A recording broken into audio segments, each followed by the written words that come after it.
आज हम बना रहे हैं आलू गोभी की सब्जी। हमने इसमें रिफाइंड तेल डाल, फिर गाइस हम इसमें प्याज, लहसुन, हरी मिर्च डालेंगे।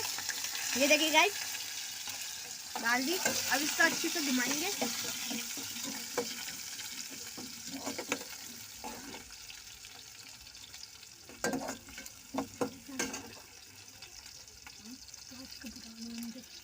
तो गाइस आप प्याज को ब्राउन होने दिए। ये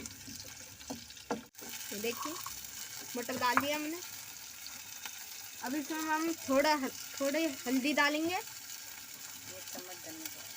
1 चम्मच धनिया पाउडर। इस मसाले को भुनने देंगे। हमने इसमें आलू डाले, अब इसको मिक्स करेंगे गाइस। तो गाइस अब हम इसमें गोभी डालेंगे। गोभी डाली गाइस हमने। अब गाइस हम इसको घुमाएंगे। अब गाइस आपको सीधे दिखाते हैं सब्जी कैसी बनी है। तो गाइस आज हम बना रहे हैं पूरी। बराबर आटा गूंदे और बराबर लोई बना ले।